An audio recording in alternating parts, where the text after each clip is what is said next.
Telugu cinema ప్రేక్షకులకు మరియు పవన్ కళ్యాణ్ అభిమానులకు ఒక భారీ శుభవార్త. పవర్ స్టార్ తదుపరి ప్రాజెక్ట్ గురించి ఒక సంచలన అప్డేట్ వచ్చేసింది. నమస్కారం. పవన్ కళ్యాణ్ మరియు సురేందర్ రెడ్డి కాంబినేషన్లో రాబోతున్న క్రేజీ ప్రాజెక్ట్ ఎప్పుడు పట్టాలెక్కుతుందో ఇప్పుడు క్లారిటీ వచ్చేసింది. ఆ పూర్తి వివరాలు ఇప్పుడు చూద్దాం. చాలా కాలంగా పెండింగ్లో ఉన్న ఈ ప్రాజెక్ట్ గురించి అభిమానుల్లో ఎన్నో అంచనాలు ఉన్నాయి. ఆ అంచనాలను పెంచేలా తాజా సమాచారం అందుతోంది. ప్రస్తుతం Pawan Kalyan they call him OG cinema విజయంతో ఫుల్ జోష్లో ఉన్నారు. ఈ సినిమా క్రియేట్ చేసిన సెన్సేషన్ అంతా ఇంతా కాదు.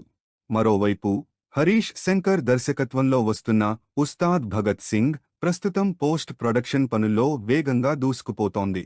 అయితే వీటన్నింటి మధ్య అభిమానులు ఎంతో కాలంగా ఎదురుచూస్తున్న సురేందర్ రెడ్డి సినిమా అప్డేట్ ఇప్పుడు ఫైనల్ అయ్యింది. రాబోయే ఉగాది పండుగ సందర్భంగా ఈ భారీ ప్రాజెక్ట్ అధికారికంగా ప్రారంభం కాబోతోంది. ఇది పవన్ అభిమానులకు నిజమైన పండుగ వార్త. సురేందర్ రెడ్డి తన స్టైలిష్ టేకింగ్కు పేరుగాంచారు. పవన్ కళ్యాణ్ను ఆయన ఒక సరికొత్త మాస్ లుక్లో చూపించబోతున్నట్లు సమాచారం. వాస్తవానికి ఈ ప్రాజెక్ట్ చాలా కాలం క్రితమే ప్రకటించబడింది. కానీ వివిధ కారణాల వల్ల ఇప్పటివరకు షూటింగ్ ప్రారంభం కాలేదు. ఉగాది నాడు పూజా కార్యక్రమాలతో షూటింగ్ ప్రారంభించి నాన్ స్టాప్ షెడ్యూల్స్తో సినిమాను పూర్తి చేయాలని చిత్ర యూనిట్ భావిస్తోంది. ఇది ఒక కంప్లీట్ యాక్షన్ ఎంటర్టైనర్ అని, సురేందర్ రెడ్డి తనదైన శైలిలో పవన్ను ప్రెజెంట్ చేయబోతున్నారని ఇండస్ట్రీ టాక్. ఈ వార్త బయటకు రావడంతో సోషల్ మీడియాలో పవన్ కళ్యాణ్ మరియు సురేందర్ రెడ్డి హ్యాష్ ట్యాగ్లు ట్రెండింగ్లో ఉన్నాయి. అభిమానుల ఆనందానికి అవధులు లేవు. ఈ క్రేజీ ప్రాజెక్ట్కు ప్రముఖ రచయిత వక్కంతం వంశీ కథను అందిస్తుండగా ఎస్ఆర్టీ ఎంటర్టైన్మెంట్స్ బ్యానర్పై రామ్ తాళ్లూరి భారీ బడ్జెట్తో నిర్మిస్తున్నారు.